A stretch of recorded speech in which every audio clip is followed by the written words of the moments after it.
Hi hello friends, welcome back to our channel. இன்னைக்கு நாம் பார்க்க போகிறது டிராகன் பால் சீசன் 9ல் episode 139 another intense battle Goku versus டென்சென்சன். ஸ்டார்டிங் சீன்லேயே நம்ம ரெண்டு போட்டியாளர்கள் இருந்தாங்க பார்த்தீங்களா, அவங்க ரெண்டு பேரும் ஒருத்தவங்களுக்கு ஒருத்தவங்க எழுத்துக்கிட்டு நின்றுக்கிட்டு இருக்க, இந்த பக்கம் நம்ம யமச்சா என்ன பண்ணுறான், இங்கே இருந்து ஊல் ஃபேங் ஃபிஸ்ட் அப்படின்னு சொல்லிக்கிட்டு வேகமாக அடிக்க வர அந்த எல்லா அடியுமே நம்ம ஹீரோ ரொம்பவே அழகாக டாச் பண்ணுறாருங்க. இப்படியே டாச் பண்ணிட்டு நம்ம யமச்சாவோட காலை தள்ளி விட நம்ம யமச்சா அப்படியே கீழே விழுந்துடுறான். அவனால் எழுந்திரிக்க முடியலங்க, அப்படியே உட்காந்துடுறான். அவன் ரொம்பவே கஷ்டப்பட்டு எழுந்திரிக்க பார்க்க முடியல. சுற்றி உள்ளவங்க எல்லாரும் ஆச்சரியப்பட்டுக்கிட்டு இருக்க, மக்கள் எல்லாருக்கும் ஒரு பயங்கரமான ஆச்சரியம். இவ்வளவு நேரம் காமெடி பண்ணிக்கிட்டு இருந்தவன் இப்ப இப்படி சண்டை போடுறானேங்கிற மாதிரி ஆச்சரியப்பட்டுக்கிட்டு இருக்க, எப்படியோ நம்ம யமச்சா என்ன பண்றான், ஒரு வழியா எழுந்திரிச்சு வராங்க. அப்படி எழுந்திரிச்சு வந்தவன் நம்ம ஹீரோவை போட்டு சரமாரியா உதைக்கிறாங்க. அந்த உதைகளையுமே இவர் ரொம்பவே அழகா டாச் பண்றாரு. இப்படியே டாச் பண்ணிட்டு ரிட்டன் அவனுக்கு ஒரு குத்து ஒன்று வைப்பாரு பாருங்க. அப்படியே ஒரே குத்த நம்ம யமச்சாவோட முகம் இருக்க பார்த்தீங்களா, அதை அப்படியே செவந்து வாயில ரத்தத்தை கொப்பளிக்கிறாங்க. இதை பார்த்தோன்னே இன்னும் பயங்கரமா ஆச்சரியப்பட்டுக்கிட்டு இருக்க, அப்ப நம்ம யமச்சா என்ன பண்றான், அவனை விடவே மாட்டான் அப்படின்னு சொல்லிக்கிட்டு இங்கே இருந்து வேகமா உதைக்க வராங்க. அப்படியே அவன் உதைக்க வர இவரு திடீர்னு மறைஞ்சா அவனோட முதுகுக்கு பின்னாடி போய் வைப்பாரு பாருங்க ஒரு உதை. அவ்வளவுதாங்க, இந்த இடத்துல வந்து நம்ம யமச்சாவோட முதுகு பயங்கரமா அடிபட்டு கீழே படுத்துறாங்க. இப்ப நம்ம ஹீரோ சொல்றாரு, பரவாயில்ல நீ நல்லாவே ட்ரைனிங் எடுத்திருக்க, பட் உனக்கு இன்னும் கொஞ்சம் ட்ரைனிங் தேவைப்படுது, நீ இன்னும் என் லெவலுக்கு வரத்துக்கு உனக்கு ட்ரைனிங் அதிகமாவே தேவைப்படுது அப்படிங்கிற மாதிரி நம்ம ஹீரோ இந்த இடத்துல சொல்ல, இப்ப இந்த பக்தி வந்து நம்ம யமச்சா எப்படியோ எழுந்திரிச்சு வந்துடுறாங்க. எழுந்திரிச்சு வந்தவன்ட்ட நம்ம ஹீரோ சொல்றாரு, தம்பி நான் உங்ககிட்ட ஒரு உண்மையை சொல்லவா, நான் உண்மையிலேயே மனுஷனே கிடையாது, இந்த மனுஷனோட உடம்ப நான் வந்து கடன் வாங்கியிருக்கேன் அப்படின்னு சொல்ல, இதை நம்ம யமச்சா என்ன பண்றாரு, என்ன கடன் வாங்கியிருக்கியா, அப்ப நீங்க என்ன ஏலியனா, என்ன ஆவி மாதிரி எதோ பேசிக்கிட்டு இருக்குங்கிற மாதிரி நம்ம யமச்சா இவர் சொல்ற எதையுமே நம்பலங்க. நீ ஏலியன் ஆயிரு, இல்ல வேற யாரா வேணாலும் இரு, ஆனா இந்த நுட்பத்தை வந்து நான் பயன்படுத்தவே கூடாதுன்னு நினைச்சேன், ஆனா இப்ப அதை நான் பயன்படுத்துற மாதிரி வந்துருச்சு, இதுக்கப்புறம் நீ உயிரோட இருப்பியாங்கிறது எனக்கு தெரியல, இப்ப நான் அதை பயன்படுத்தியே ஆகிறேன் அப்படின்னு சொல்லிங்க அவனோட மொத்த எனர்ஜி அப்படியே கொண்டு வராங்க. அவன் உடம்பு முழுக்க அப்படியே எல்லோ கலர்ல மாதிரி, அவன் கையில வந்து ஒரு எலக்ட்ரிக் ஷாக் மாதிரி வருது. அந்த எலக்ட்ரிக் ஷாக்ல ஒரு பால் மாதிரி வந்து ஒரு இதை கொண்டு வராங்க. இந்த பாலை கொண்டுகிட்டு வந்து இங்கே இருந்து ஒரு அடி அடிக்க, அந்த பாலை இவர் அழகாவே டாச் பண்ணிடுறாரு. இது ரிட்டர்ன் போகாம இந்த பால் அப்படியே பூமரங் எப்படி ஒரு இடத்துல விட்டா திரும்பி வருமோ அதே மாதிரி இந்த பால் திரும்பி இவரே அடிக்க வர, இவருமே முடிஞ்ச வரைக்கும் இந்த பால்ட்டு வந்து எங்கெங்க இருந்தோ டாட்ஜ் ஆகுறாருங்க. அப்படியெல்லாம் டாட்ஜ் ஆகிட்டு இருக்கு. இந்த பால் அந்த ஸ்டேடியத்துக்கு உள்ள போயிடுது. இப்படி போயிட்டு இருக்க நம்ம ஹீரோ சொல்றாரு, பரவாயில்ல இந்த அட்டாக் மட்டும் என் மேல பட்டிருந்தேன்னா நான் செத்தே போயிருப்பேன் அப்படின்னு சொல்லி இவர் பயந்துகிட்டு இருக்க, இப்பயும் ஒண்ணு குறைஞ்ச போல உன் சாவு நெருங்கிடுச்சு அப்படின்னு சொல்லிட்டு நம்ம யமச்சா அப்படி கையை இது பண்ண, அந்த தரையில இருந்து அந்த பாலை அப்படியே புடிங்கிட்டு வந்து நம்ம ஹீரோ ஒரு அடி அடிக்க, அப்படியே நம்ம ஹீரோ என்ன பண்றாருங்க, அப்படியே பயங்கரமா அடி வாங்கி இடத்துல ஏர்ல பறந்துகிட்டு இருக்க, சரி கீழே தான் விழுவாரு அப்படின்னு பாத்தீங்கன்னா அவர் அங்கே இருந்து அப்படியே ஏர்லயே ஜம்ப் பண்ணி ரொம்பவே ஸ்பீடா வந்து வயிற்றுல ஒரு அடி யமச்சாவை அடிப்பாரு பாருங்க.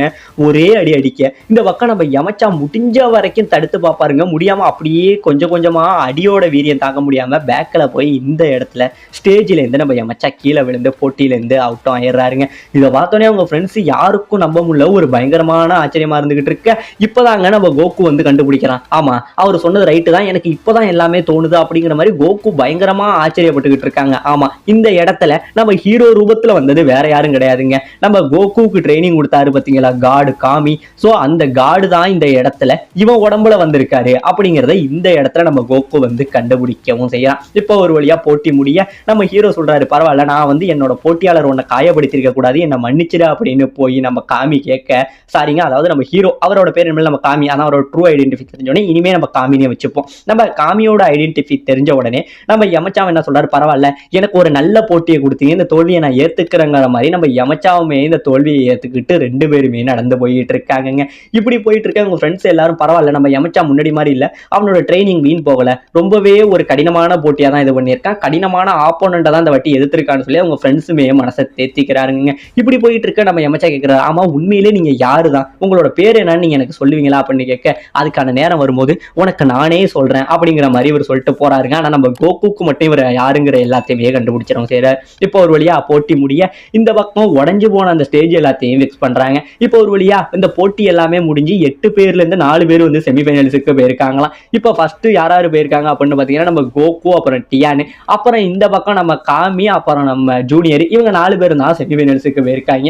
இப்போ ஒரு வழியா இந்த போட்டியாளர்கள் எல்லாரும் ஒரு இடத்துல நின்றுகிட்டு இருக்காங்க. செமிஃபைனல்ஸ்ல போனவங்க அப்படி நின்றுகிட்டு இருக்க நம்ம சீச்சி இருக்காங்க பார்த்தீங்களா, அவங்க கோகுவோட முகம் வந்து ரொம்பவே ஸ்வெட் ஆயிருக்கும். அது எல்லாத்தையுமே தொடச்சு ரொம்பவே கேரிங்கா பார்த்துக்கிட்டு இருக்காங்க. இப்போ அடுத்த போட்டிக்கான அனௌன்ஸ் வருது. அதாவது அடுத்த போட்டிக்கு நம்ம டியானு கோகு இவங்க 2 பேரையும் சண்டை நடக்கிற இடத்துக்கு கூப்பிடுறாங்க. இவங்கெல்லாம் கூப்பிட இவங்க ஃப்ரெண்ட்ஸ் எல்லாருக்கும் பயங்கரமான பதட்டம். இவங்க 2 பேரும் தான் சண்டை போடணும்னு ரொம்பவே ஆசைப்பட்டுக்கிட்டு இருந்தாங்க. இப்போ இவங்க 2 பேருக்குமே சண்டை நடக்கும் போது நம்ம யாருக்கு தான் சப்போர்ட் பண்றது அப்படிங்கிறதே தெரியாம அவங்க ஃப்ரெண்ட்ஸ் எல்லாருமே பயங்கரமா பதட்டப்பட்டுக்கிட்டு இருக்க. இப்போ இவங்க 2 பேரும் பேசிட்டு வராங்க. டியான் உண்மையான போட்டியை இவங்களுக்கு காட்டுவோம் அப்படின்னு சொல்லிக்கிட்டு அப்படியே 2 பேருமே ஏர்ல பறந்து வந்து இந்த ஸ்டேஜில் ஒரு என்ட்ரியை கொடுப்பாங்க. இப்போ கொடுத்த உடனே இந்த பக்கம் ஒரு வழியா போட்டி ஸ்டார்ட் ஆக 2 பேருமே ரொம்பவே காத்த விட வேகமா வந்து அப்படியே மோதிக்கிறாங்க. அப்படியே மோதிக்கிட்டு நம்ம டியான் இருக்கான் பார்த்தீங்களா, அவன் நம்ம கோகு மேல சரமாரியான குத்துக்களை வீச அது எல்லாத்தையுமே நம்ம கோகு ரொம்பவே அழகா டாச் பண்றாருங்க. இப்படியே இவங்க தலையில போட்டுக்கிட்டு இருந்த சண்டை இப்போ ஒரு வழியா ஏர்ல பறந்து போய் சண்டை போட்டுக்கிட்டு இருக்காங்க. இப்படி ஏர்ல சண்டை போட டியான் அவனோட டோட்டான் டிரைவை இங்க இருந்து அடிக்க நம்ம கோகு அந்த பவரை திருப்பிட்டு ஒரு அடி அடிக்க அந்த பவர் நேரா நம்ம டியான் இருக்கான் பார்த்தீங்களா அவனை அடிக்க வர நம்ம டியான் அந்த பவர்ல இருந்து டாச் ஆயிடுறாங்க. இப்படியே டாச் ஆகிட்டு இப்ப கீழே சரமாரியா சண்டை போட்டவங்க இப்ப காத்து இருக்கு பார்த்தீங்களா, அந்த ஏர்ல சரமாரியா 2 பேரும் குத்திக்கிறாங்க. இவன் குத்துனது அவனுக்கு அப்படிங்கிற மாதிரி அவர்களோட கைகளையே பார்க்க முடியல, அந்த அளவுக்கு காத்த விட வேகமா 2 பேரும் அடிச்சுக்கிட்டு இருக்க. இப்ப அப்படியே என்ன பண்றாங்க, குத்திக்கிட்டு ஒரு வழியா இப்ப ஸ்டேஜுக்கு மேல போனவங்க அடி வாங்கிக்கிட்டு கீழே வராங்க. இப்படியே கீழே வந்து ஒரு இடத்துல வந்து இறங்கிடுறாங்க. இப்ப 2 பேருமே ஸ்டேஜ்ல இறங்கினதுக்கு அப்புறம் இப்ப 2 பேருமே மறைஞ்சிடுறாங்க. இவங்க இருக்கிற இடம் என்ன ஆனதுன்னு தெரியல, இவங்க யாருமே இல்லை. உடனே நம்ம அம்பையர் என்ன சொல்றாரு, இவ்வளவு நேரம் அவங்க எங்க சண்டை போட்டாங்கன்னு தெரியுது, ஆனா இப்ப அவங்க எங்க இருக்காங்கிறதே தெரியல, 2 பேருமே மறைஞ்சு போயிட்டாங்கன்னு சொல்ல சுத்தி உள்ள மக்கள் கூட்டம் எல்லாம் ரொம்பவே ஆச்சரியமா பாக்குது. என்னடா இங்கதான் சண்டை போட்டுக்கிட்டு இருந்தாங்க, எல்லாம் எங்க போனாங்கிற மாதிரி ஆச்சரியமா பார்க்க. ஆனா அந்த ஸ்டேஜை சுத்தி இவங்களோட அடிக்கிற அந்த சத்தம் இருக்கு பார்த்தீங்களா, இவங்க 2 பேரும் அந்த சண்டை போடுற சத்தம் மட்டும் கேட்குது, ஆனா எங்க இருக்காங்க அப்படிங்கிறது தெரியல. எல்லாருமே குழப்பத்துல இருக்காங்க. இப்படி 2 பேரும் குழப்பத்துல இருக்க நம்ம சீச்சி கேட்கறாங்க, ஆமாப்பா இவங்க எங்க இருக்காங்கன்னு உங்களால பார்க்க முடியுதா அப்படின்னு கேட்க, உடனே நம்ம எமச்சா அப்புறம் தெரியல இவங்க 2 பேரும் இப்படியே பார்த்துக்கிட்டு இருக்காங்க. இந்த பக்கம் நம்ம ஜூனியருக்கு இவங்க எங்க சண்டை போடுறாங்கிறது தெரியுது. இப்படியே சண்டை போட்டுக்கிட்டு 2 பேரும் அப்படியே அந்த காத்துக்கு நடுவில் அடிச்சுக்கிட்டு அப்படியே நிப்பாங்க பாருங்க. இப்ப மறுபடியும் மக்களுக்கு முன்னாடி இவங்க வந்துடுறாங்க. இப்படியே வந்துகிட்டு இருக்க நம்ம கோகு என்ன பண்றான், அப்படியே நம்ம டியானோட வயிற்றுல ஒரு அடி அடிச்சு நம்ம டியானை ஏர்ல பறக்க விடுறாங்க. இப்ப மேல போன டியானை அவன் இங்கே இருந்து வேகமா நம்ம கோகுவை அடிக்க வர, இங்கே இருந்து டியானு வேகமா அடிக்க வர நம்ம கோகு அழகா அவரோட ஆஃப்டர் இமேஜ் டெக்னிக்கை போட்டு இங்கே இருந்து டாஜ் ஆகி வந்துடுறாருங்க. இதை பார்த்த உடனே இவனுக்கு பயங்கரமான ஷாக்கு. இப்ப 2 பேரும் ஒரு வழியா ரொம்ப நேரம் சண்டைக்கு அப்புறம் அப்படியே நின்றுகிட்டு இருக்க. இந்த பக்கம் நம்ம டியானுக்கு பயங்கரமான இறப்பு இதாகுதுங்க. அந்த அளவுக்கு மூச்சு விடவே கஷ்டப்படுற அளவுக்கு இறக்குது. ஆனா நம்ம கோகு ரொம்பவே காமா நின்றுகிட்டு இருக்கான். இப்ப நம்ம அம்பையர் சொல்றாரு, பரவாயில்ல போன போட்டியை விட இந்த போட்டியில இவங்க 2 பேரோட பலமும் ஒருத்தவங்களுக்கு ஒருத்தவங்க பிறந்தது, ஒருத்தவங்க சளைச்சவங்களே இல்லைங்கிற மாதிரி சண்டை போட்டுக்கிட்டு இருக்காங்கன்னு சொல்ல நம்ம மாஸ்டர் ரோஷ் இருக்காரு பாத்தீங்களா, அவர் சொல்றாரு, இல்ல இவங்க 2 பேரோட பலமும் ஈக்குவல் கிடையாது. ஏன்னா டியானு வேற கோகு வேற.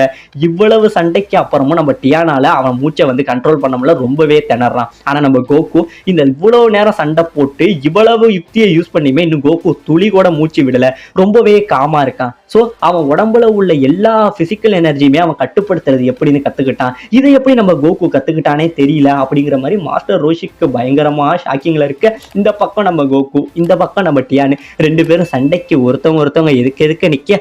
இதோட இந்த இடத்துல இந்த எபிசோட முடிக்கவும் செய்றாங்க.